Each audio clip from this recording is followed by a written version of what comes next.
नमस्कार, मैं हूं संदीप चौधरी। आज सबसे बड़ा सवाल में मैं बात करने वाला हूं पेंशन की। जी हां, एक नई पेंशन योजना 2004 से लागू है और एक पुरानी पेंशन योजना थी जिसके तहत जो कर्मचारी आज भी आते हैं वो अपनी आखिरी तनख्वाह की आधी रकम बतौर पेंशन, बतौर सुरक्षा कवच पाते हैं। यह उनके बुढ़ापे का सहारा होता है। किसी का भी, सबका बुढ़ापा आएगा, हर कर्मचारी का यह उनका सहारा होता है, बुढ़ापे की लाठी। और इस पर कई महीनों से एक राजनीतिक जंग चल रही है। विपक्षी खेमा पुरानी पेंशन लागू करता घूम रहा है। अपने द्वारा शासित राज्यों में 5 राज्य आ गए हैं। अब इसकी जद में छत्तीसगढ़ हो, राजस्थान हो, झारखंड हो, पंजाब और हिमाचल प्रदेश, यहां पर पुरानी पेंशन योजना को बहाल कर दिया गया है। हिमाचल प्रदेश के चुनावी नतीजों ने यह भी बताया कि जिस राज्य में सरकारी कर्मचारियों की तादाद अच्छी खासी है, और हिमाचल में लगभग कहा जाता है हर घर में कोई ना कोई एक सरकारी कर्मचारी है, तो वहां पर यह चुनावी नतीजे तय करने का मादा दम भी रखती है यह योजना। सरकार लगातार कहती आई है कि यह पुरानी पेंशन योजना जो लागू की जा रही है ना, यह अर्थव्यवस्था का बेड़ा गर्क कर देगी। और जो एनपीएस के तहत पीएफआरडीए के पास पैसे हैं, pension fund and regulatory development authority जो है, अब यह पैसा वापस नहीं दिया जा सकता। यह तो फंड में लगा दिया। तो राजस्थान में 35,000 करोड़ जो वहां के कर्मचारियों का पीएफआरडीए के पास है वो वापस नहीं मिलेगा। 17,000 करोड़ के करीब छत्तीसगढ़ का है, 7,500 करोड़ हिमाचल का है, नहीं मिलेगा। दे ही नहीं सकते, कानून ही नहीं है। और ये कर्ज लेकर घी पीने वाली बात है। ये बातें मैं पहले बोल चुका हूं, पर ये दोहरा क्यों रहा हूं मैं? क्योंकि जो ये लड़ाई है, ये जो जंग है, एक रोचक मोड़ पर आ टिकी है। और रोचक मोड़ क्या है? खबरें आ रही थी संसद में बाकायदा वित्त मंत्री निर्मला सीतारमण ने कहा कि नई पेंशन योजना को रिव्यू करने के लिए, उसकी समीक्षा करने के लिए एक कमेटी बनाई जाएगी। फिर खबर आई कि वित्त सचिव टीवी सोमनाथन इसकी अध्यक्षता करेंगे। अब पूरी रूपरेखा सामने आ गई है। वित्त सचिव के अलावा जो अगुवाई करेंगे इस समिति की, इस कमिटी में पर्सनल एंड ट्रेनिंग, हिंदी में जिसे कार्मिक और प्रशिक्षण विभाग कहते हैं, उनके सचिव, वित्त विभाग के विशेष सचिव और बतौर सदस्य पीएफआरडीए जो ये अथॉरिटी है उसके चेयरमैन भी होंगे कमिटी में। और कमिटी का काम क्या होगा, क्या देखेगी भाई, ये तो पता होना चाहिए। तो मौजूदा फ्रेमवर्क और दायरे के संदर्भ में बदलाव की सिफारिश। तो नई पेंशन योजना को दुरुस्त, तार्किक और मुकम्मल, फिस्कली प्रूडेंट बताने वाली सरकार कह रही है इसमें क्या बदलाव किए जा सकते हैं। अब यह समिति इसकी सिफारिश करेगी। पहला टर्म्स ऑफ रेफरेंस। दूसरा, एनपीएस के तहत पेंशन लाभ और आकर्षक बनाने पर भी सुझाव। यानी कि एनपीएस में जो पेंशन मिलती है वो आकर्षक नहीं है। क्या यह सरकार मान रही है? और इसके पीछे कुछ नई जानकारी अब आपके साथ में साझा करना चाहूंगा। हम नई पुरानी पेंशन की बात करते रहते हैं भाई, पुरानी पेंशन में आधी जो आपकी आखिरी तनख्वाह थी वो मिल जाएगी पेंशन के तौर पर। नई पेंशन में मिलता कितना है यह हमें मालूम नहीं। थोड़ी हमने तहकीकात की, रिसर्च भी की और ग्राउंड पर भी गए, तो हमने क्या पाया। पहली केस स्टडी, प्रिंसिपल के पद से रिटायर हुए डॉक्टर राम बालक चौबे, रिटायरमेंट के वक्त यानी कि रिटायरमेंट से पहले आखिरी तनख्वाह थी इनकी 1,18,000 रुपए, और पेंशन क्या मिलती है इन्हें 4,044 रुपए। 4,044 रुपए, 2.5% आखिरी तनख्वाह का, 2.5%। उनके साथ 12 और टीचर्स जो रिटायर हुए, उन्होंने भी यही दुख भरी कहानी सुनाई। और यह ताउम्र यही पेंशन मिलेगी, यह बढ़ेगी नहीं। जो पुरानी पेंशन योजना में लोग आते हैं, कर्मचारी आते हैं, उसमें डीए भी जुड़ता रहता है तो पेंशन बढ़ती रहती है। यहां कोई बदलाव नहीं, यह तय हो गया 4,044 रुपए यही मिलेंगे ताउम्र। प्रयागराज के विक्रमजीत सिंह हैं, 31 मार्च को रिटायर हुए। ये हिंदी के अध्यापक थे इंटर कॉलेज में। इनका वेतन था 83,000 रुपए।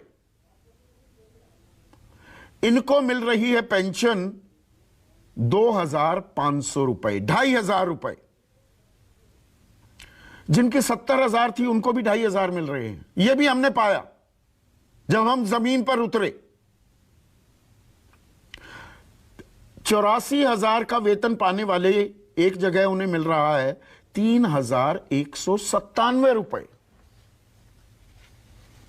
तो अब सरकार के टर्म्स ऑफ रेफरेंसेस कह रहे हैं कि पेंशन लाभ को और आकर्षक बनाने के सुझाव भी दीजिए।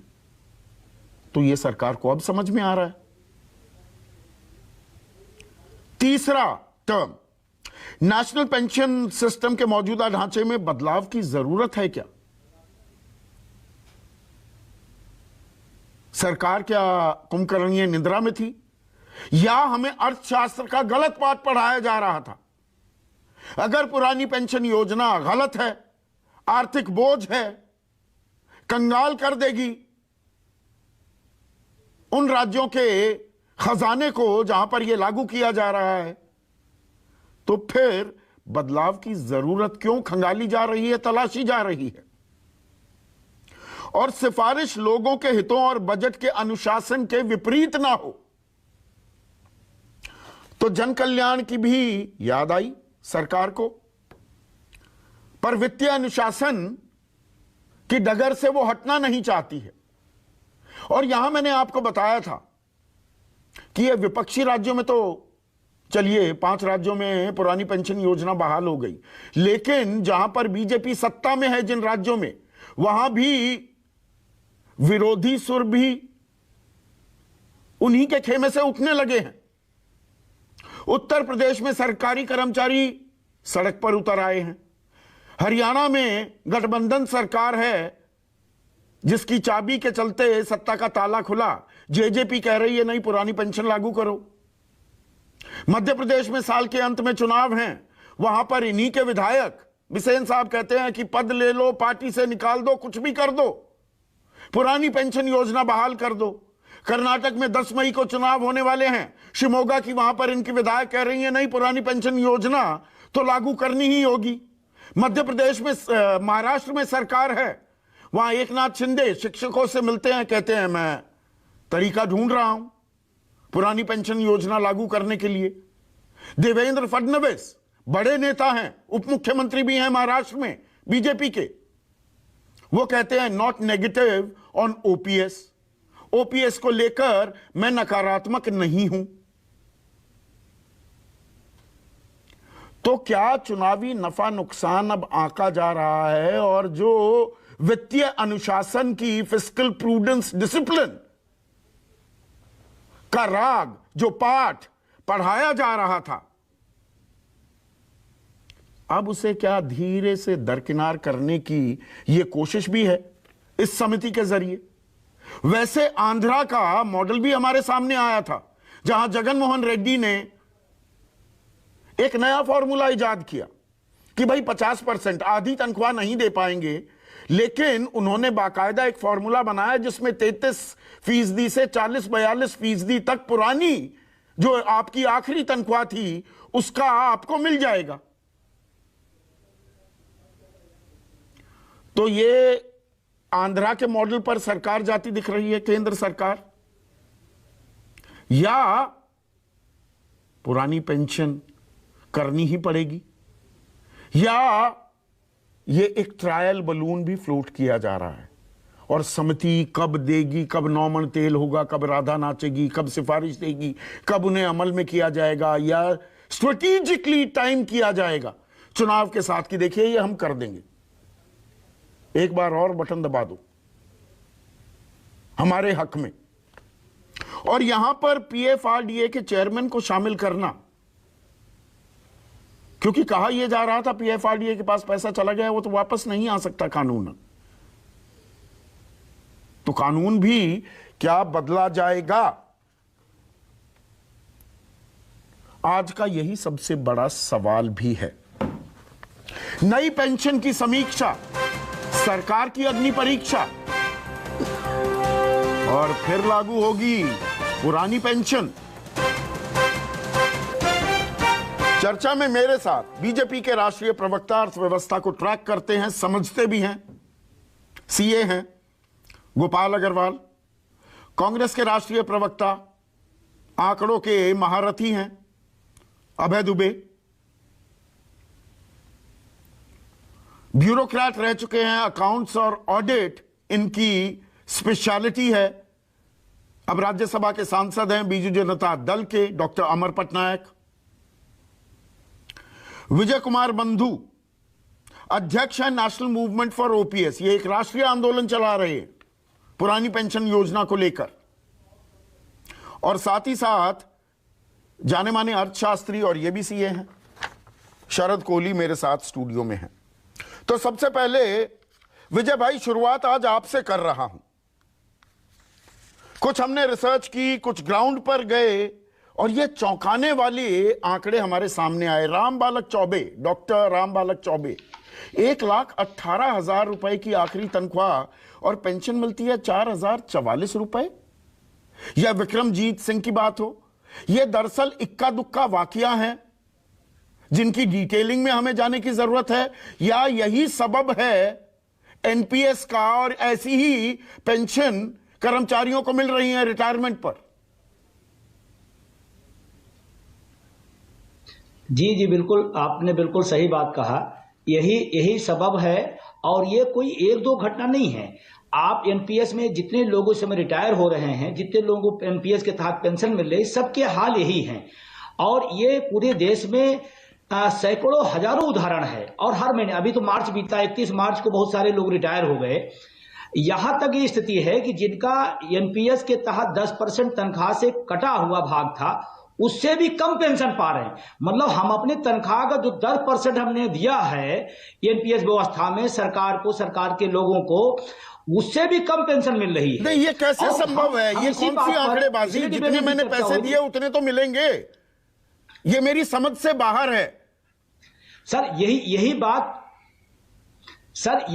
बात, उसका एक सीधा उदाहरण सर हम बताएं। जैसे जो बताया जाता है, जो कहा जा रहा है कि हम शेयर मार्केट में लगाएंगे, शेयर मार्केट अनिश्चित होता है। और मेरी अपनी जो छोटी सी समझ है, देश का 96%, 96% को लोगों को शेयर मार्केट का कोई उतार चढ़ाव से कोई लेना देना नहीं। 2-4% लोगों के लिए खेल होगा, कब चढ़ता है, कब घटता है, कब निकालना है, कब फायदा होता है, ये उनको पता हो। अधिकांश भाग हिंदुस्तान की, चाहे कर्मचारी हो चाहे जनता हो, बाहर रहती है।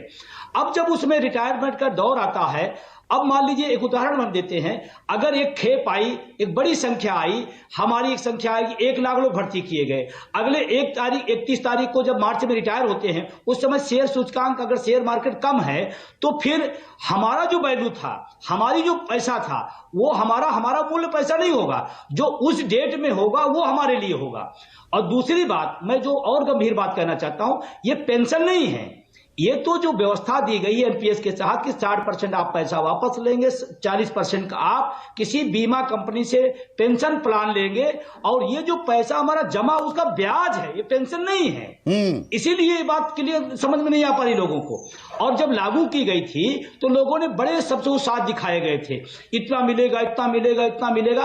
आज तो मैं कहता हूं कि जो अभी कमेटी बनाई गई है, हम तो कहते हैं कि इस कमेटी में एनपीएस पे सुधार की बात है, जिसको हम अस्वीकार करते हैं।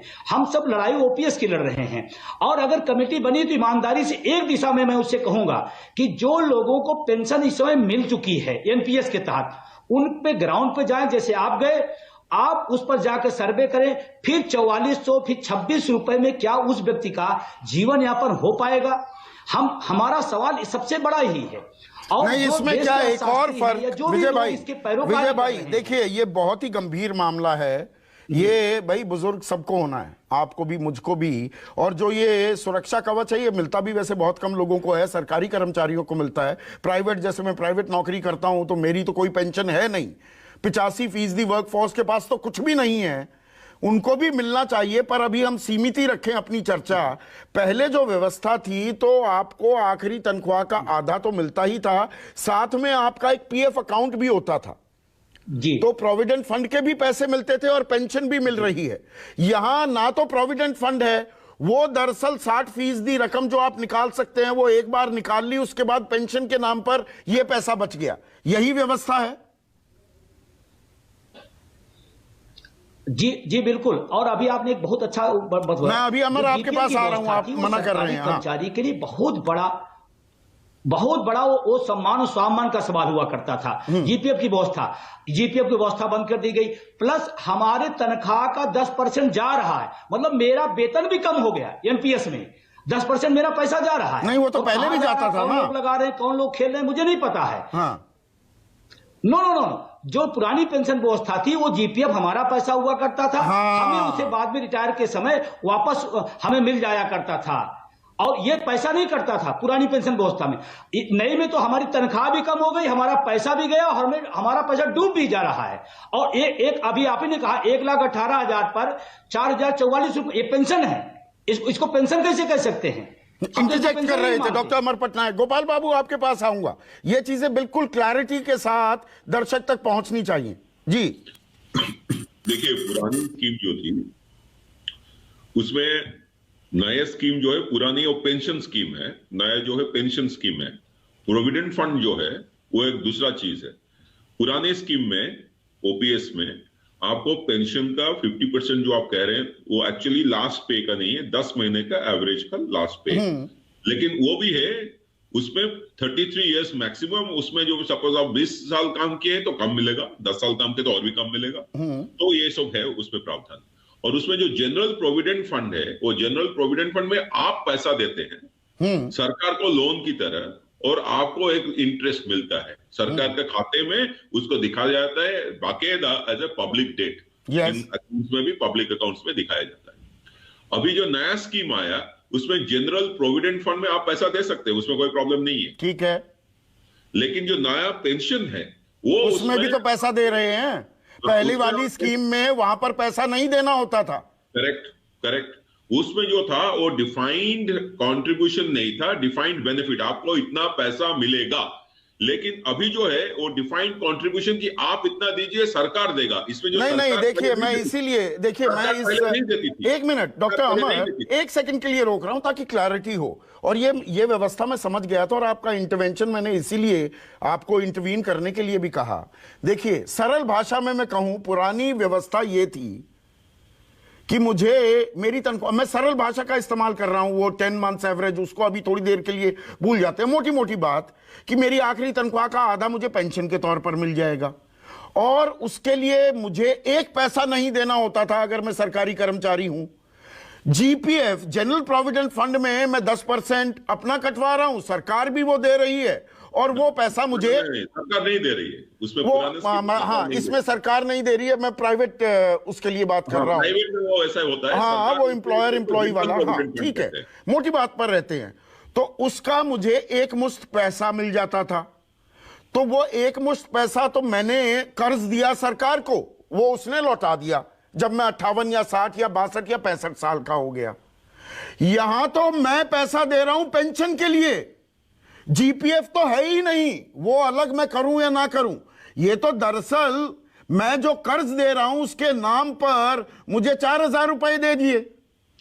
लेकिन आप जो पेंशन दे रहे हैं कंट्रीब्यूशन में अपने तरफ से, हाँ। सरकार भी उतना दे रहा है। पहले वो नहीं देती थी, तो इसलिए दे रही है लाख सरकार। रुपए की मेरी तनख्वाह आपका थी, फर्क 4,000 पड़ेगा। रुपए मुझे मिल गए, मेरा घर चल जाएगा क्या? इस व्यवस्था में तो दिन रात का अंतर हो गया, पुरानी और नई में। आप समझिए कि आप पहले स्कीम में आप सरकार कुछ नहीं देती थी। अभी जो स्कीम है उसमें सरकार भी आपको आप जितना परसेंट दे रहे हैं सरकार उतना परसेंट दे रहा है, दे रही है उसमें। नहीं sir, doctor Amar Patnaik please, मैं फिर से इंटरवीन करूंगा। पहले वाली में सरकार कुछ नहीं दे रही थी, सरकार मुझे पेंशन दे रही थी और मैं एक भी रुपया नहीं कटवा रहा था पेंशन के लिए। करेक्ट, ठीक है, सही बात है। लेकिन वो जो चला वही तो उसी के ऊपर काफी चर्चा हो चुकी है आपके चैनल में। मैं आपको तो बहुत धन्यवाद देना चाहता हूं, आपको कांग्रेचुलेट करना चाहता हूं। इसी मुद्दे के ऊपर काफी चर्चा हुई है, किसी भी चैनल में इतना नहीं हुआ है। तो इसका जो ये है कि वो सस्टेनेबल नहीं था, क्योंकि आप देखिए अभी देश में 4 राज्यों के छोड़ के बाकी सब राज्य, पंजाब से शुरू करके debt to GDP ratio Punjab का हाईएस्ट है, 63% है, 25% पे रहना चाहिए एफआरबीएम एक्ट के हिसाब से। आप उसी टाइम में 99 में वैसे ही चलते रहते थे। तो अभी सब स्टेट का ये पोजीशन दीवाना। केंद्र सरकार की क्या पोजीशन है डेट टू जीडीपी रेशियो? हाँ जी, केंद्र सरकार की डेट टू जीडीपी रेशियो कितनी है? केंद्र सरकार की डेट टू जीडीपी रेशियो 54% है। 74 तक भी चली गई थी बीच में।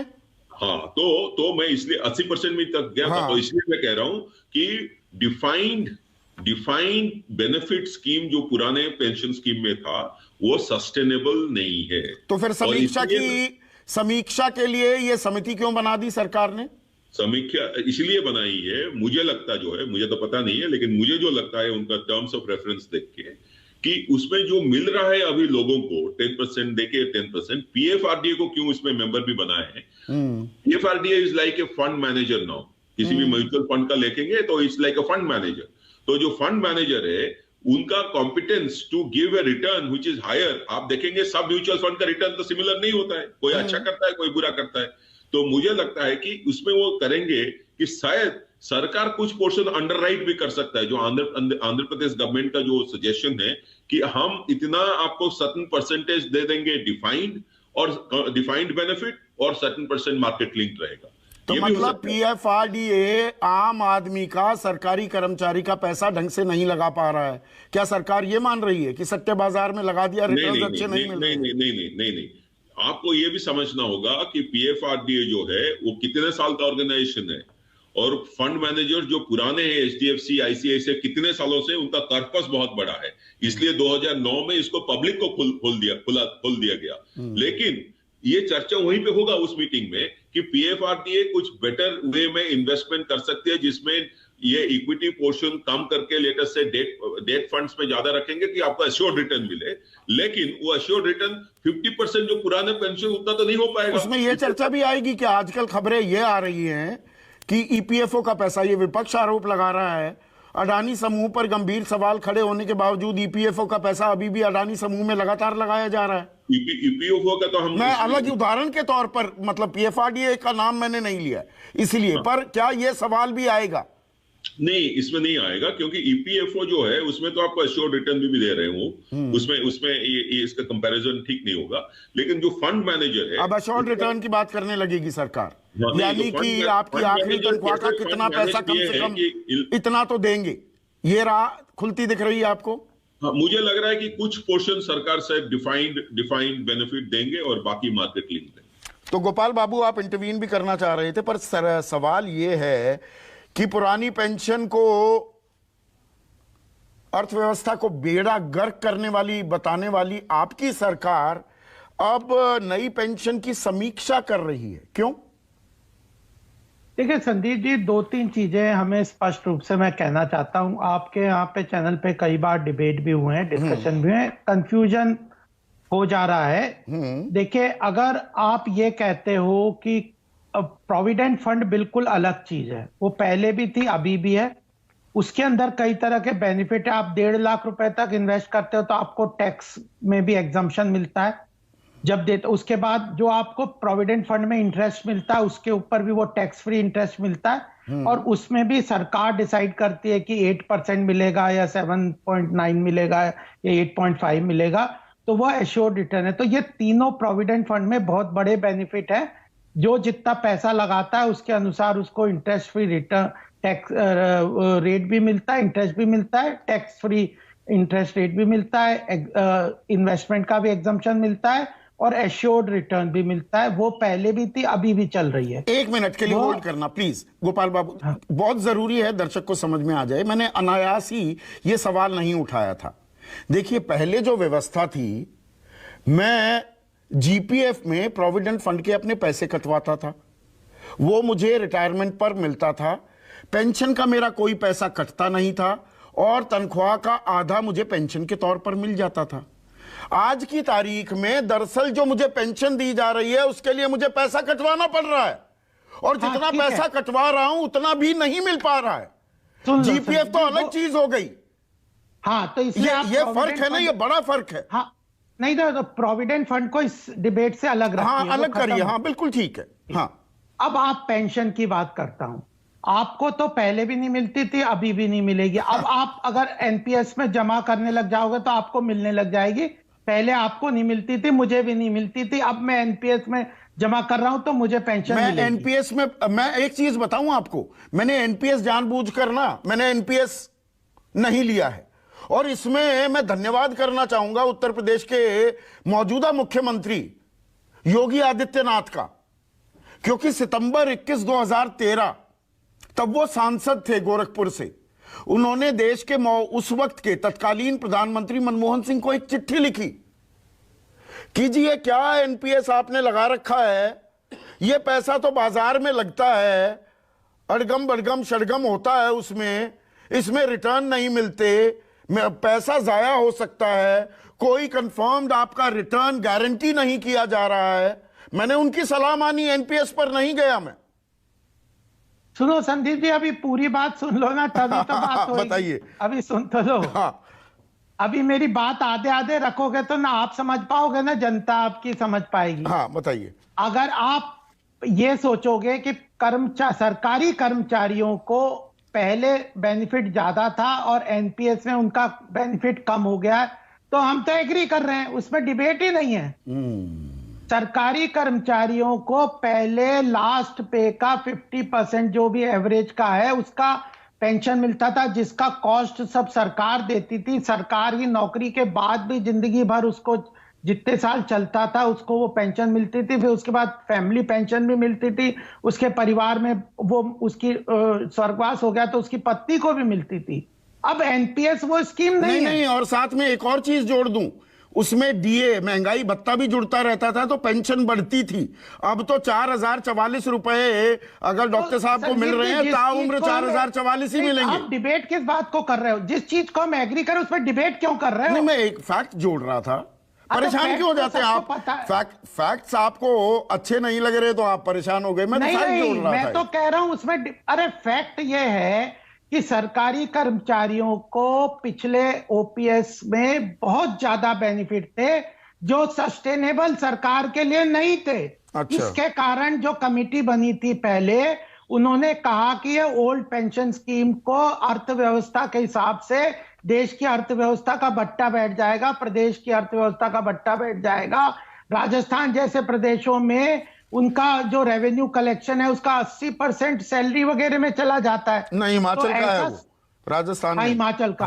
हाँ, तो ऐसा सस्टेनेबल मॉडल नहीं है, इसलिए ये रिफॉर्म के रूप में न्यू पेंशन स्कीम में, और उसमें केवल सरकारी कर्मचारी भी नहीं, देश में ये अग्नि परीक्षा बन गई है क्या?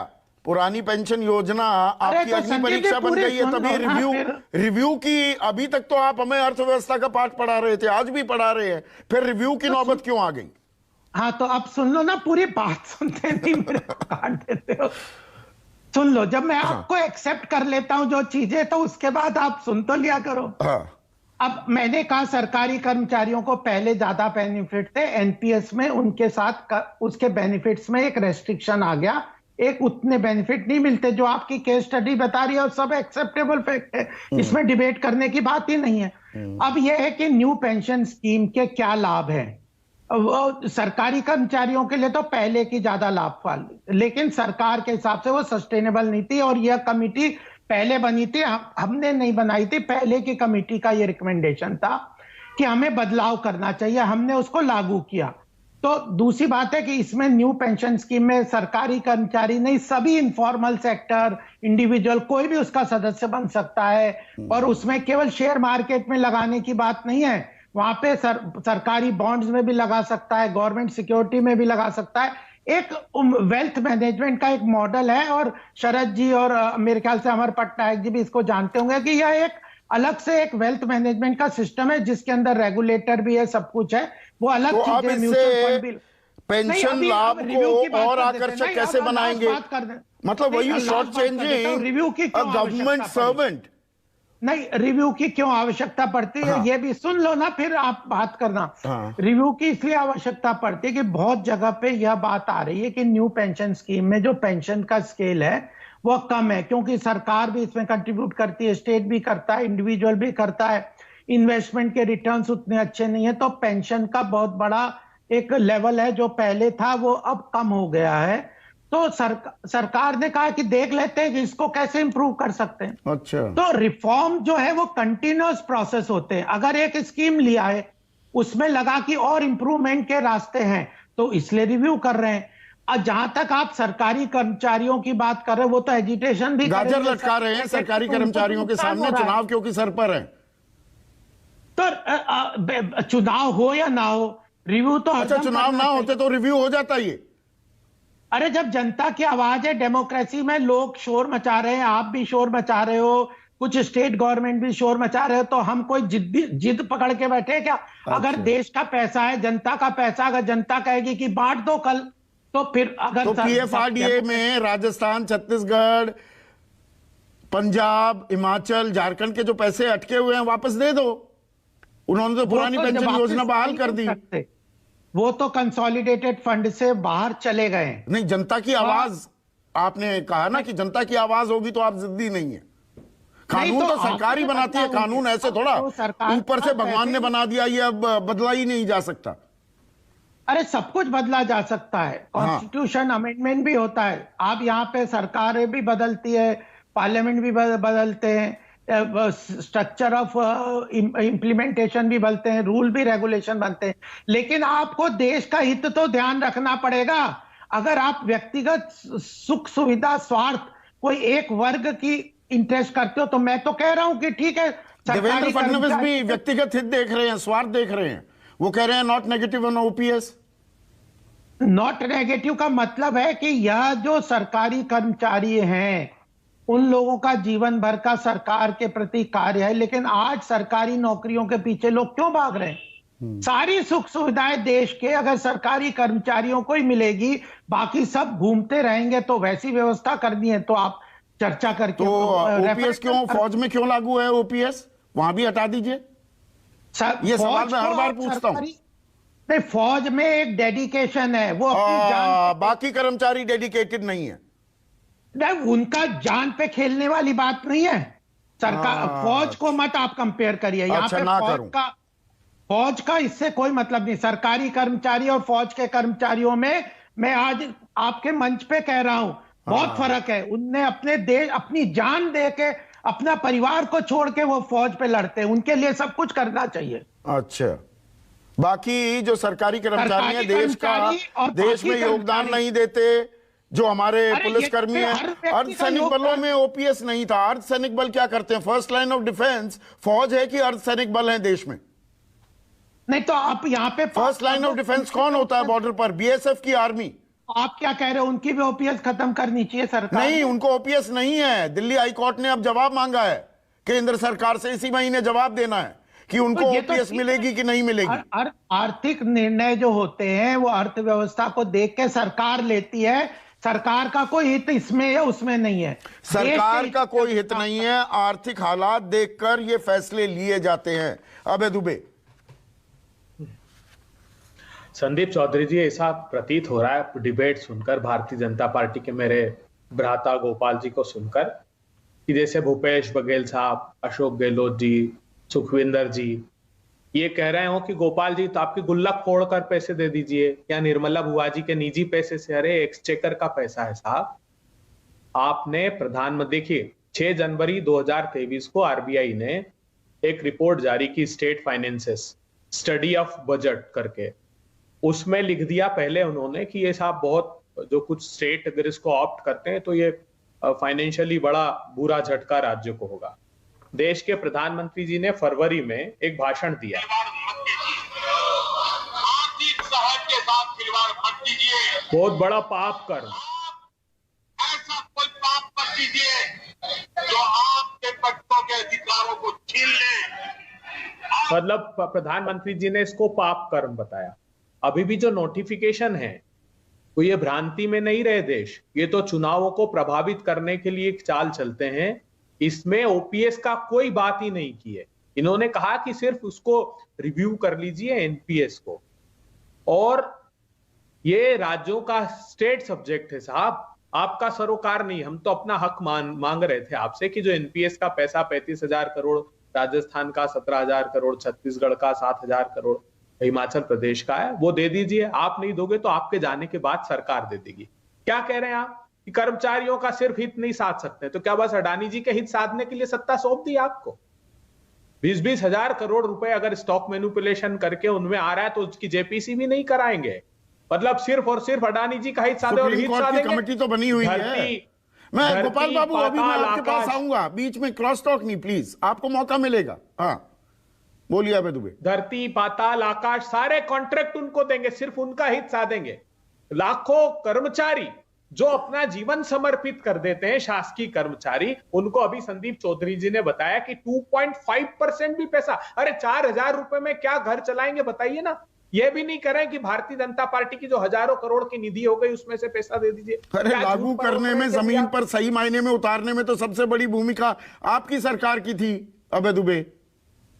देखिए संदीप जी, बहुत पानी बह गया उसमें से। ये भारतीय जनता पार्टी का किया हुआ था, अब हम उसको अपने राज्यों में ठीक कर रहे हैं। कितना झूठ परोस रहे हैं, मैं पहले भी देख रहा था, कई टेलीविजन चैनल्स ने ये परोसा कि साहब हिमाचल प्रदेश में जितने रेवेन्यू रिसिप्ट्स नहीं है उतना तो ये पेंशन का खर्च हो जाता। ये मैं आरबीआई के जो इन्होंने स्टेट फाइनेंसिंग की बात की उसी से डेटा लेकर आया हूं।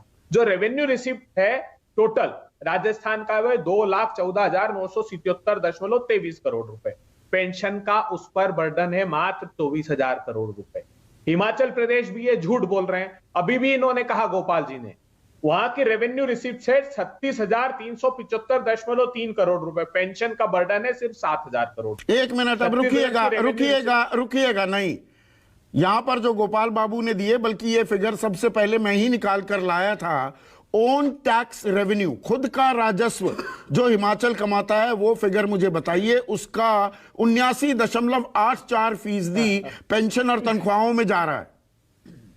संदीप जी, केंद्र सरकार जो कलेक्ट कर रही है वो कहां से? खुद का काम कर रही है क्या? भारतीय जनता पार्टी के मंत्री गड्ढे खोद कर पैसे कमा रहे हैं क्या? वो स्टेट से ही तो आता है।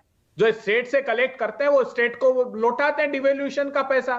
क्या बात, उसको नहीं काउंट करेंगे आप? स्टेट ओन रेवेन्यू खुद का जो है वो अलग अलग स्टेट्स की अलग अलग कंडीशन होती है, लेकिन मैं कंपैरेटिव स्टेटमेंट एक दे रहा हूं, उस परसेंटेज में आप कैलकुलेट कर दीजिए। अगर छत्तीसगढ़ का 90,000 करोड़ है तो 7,602 करोड़ रुपए पेंशन का बिल है।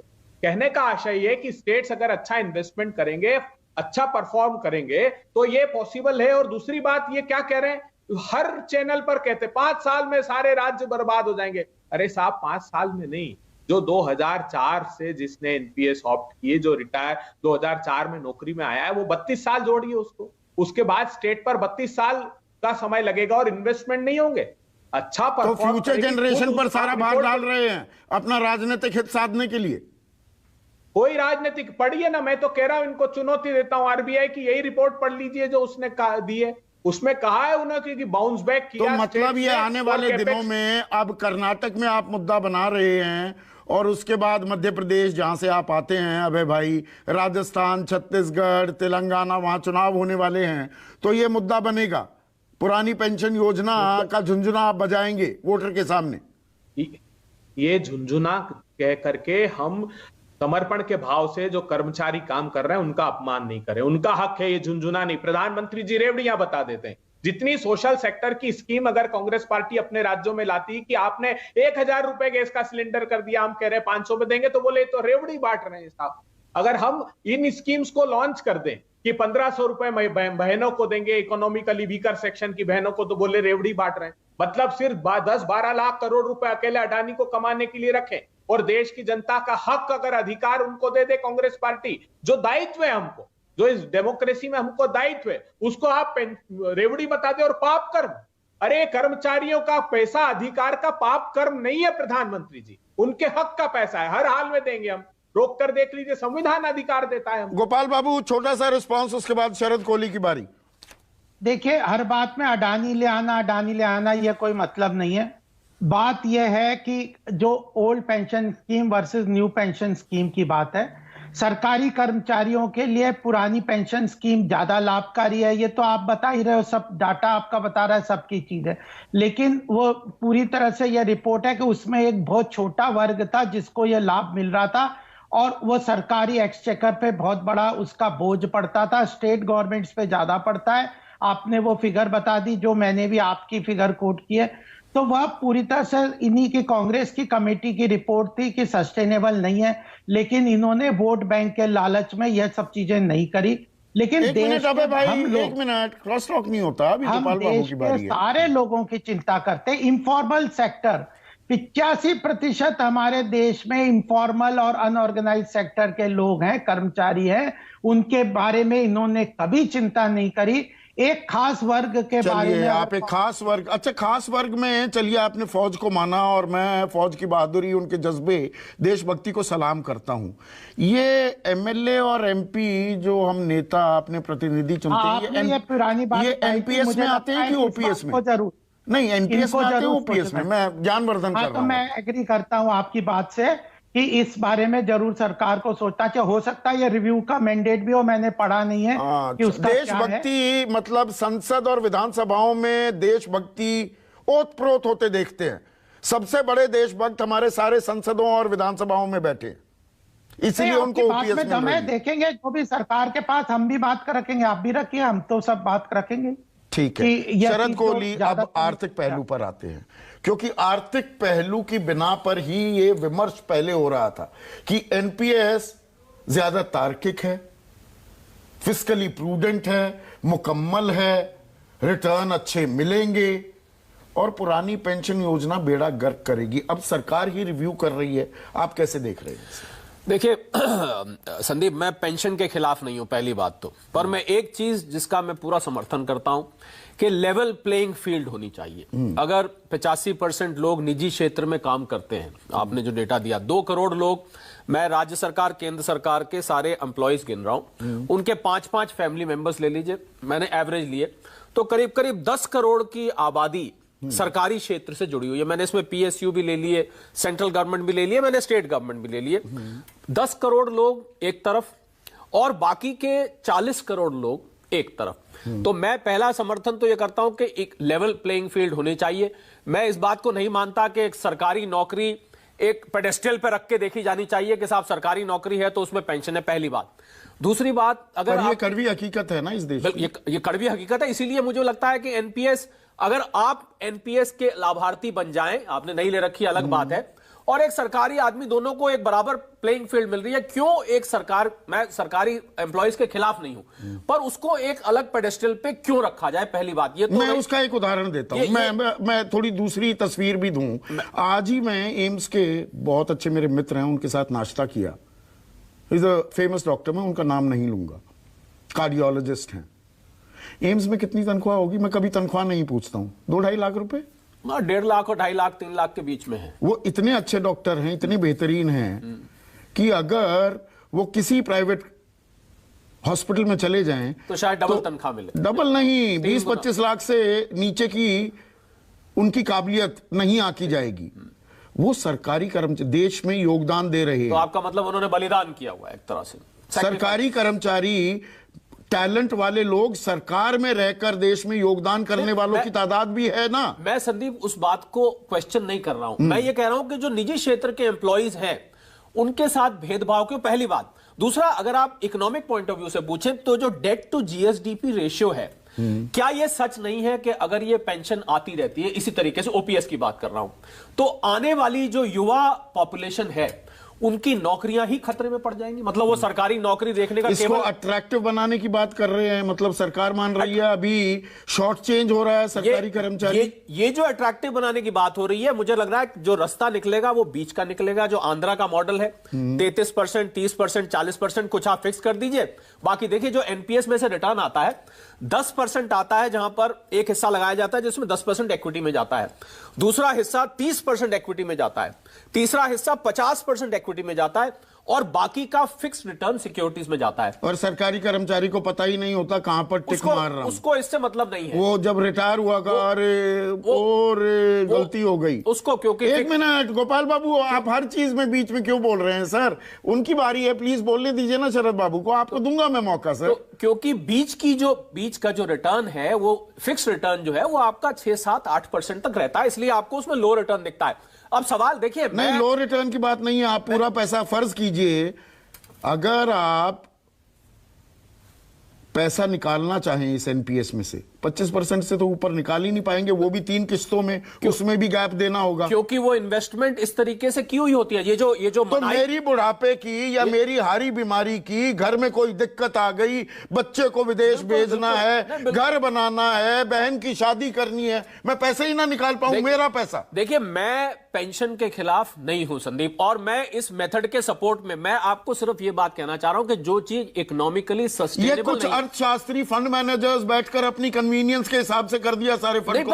अगर वो स्टेट ही ब्रोक हो जाएगी, अंग्रेजी में शब्द होता है ब्रोक, अगर वो स्टेट के फंड्स ड्रेन आउट हो जाएंगे, मतलब स्टेट्स के पास विकास के लिए किसी चीज के लिए कुछ नहीं बचेगा, तो फिर आप इस ओपीएस को कैसे सस्टेन करेंगे? पहली बात। अच्छा, दूसरी साइड में आइए कि अगर एक सरकारी एम्प्लॉय 80-85 साल उसकी उम्र ले लीजिए, अगर उसको पेंशन, उसके जाने के बाद उसकी पत्नी को पेंशन मिलती है, आपने कहा बुढ़ापे की लाठी है, बिल्कुल ठीक है, मैंने सरकारी नौकरी आज से 30 साल पहले शायद इसीलिए ज्वाइन करी, मैं एक एम्प्लॉय की तरफ से बोल रहा हूं कि मुझे पेंशन मिलेगी। भैया शादी के टाइम ये बात रखी जाती थी, ये सरकारी नौकरी है, पेंशन पक्की है, सारी उम्र की गारंटी है, यही होता था जब नौकरी। अब अगर वो लाठी छीन ली जाती है तो वो सरकारी नौकरी कितनी अट्रैक्टिव रह जाती है। तो उसमें जो एड ऑन्स हैं उनको हटा दीजिए, जब तक कर्मचारी जिंदा रहेगा उसे ही मिलेगी। देखिए ये और कन्वीनियंट प्रैक्टिकल बनाया जा सकता है, मुझे लगता है जो बीच का रास्ता है, ये जो आंध्रा वाला मॉडल है, मुझे लग रहा है सबसे कामयाब संदीप यही मॉडल रहने वाला है।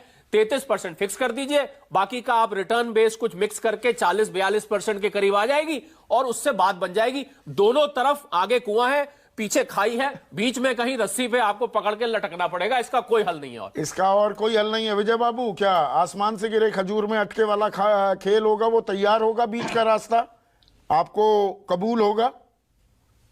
जी, मैं सबसे पहले तो जो हमारे महान अर्थशास्त्री हैं, मैं उनसे बात करना चाहता हूं।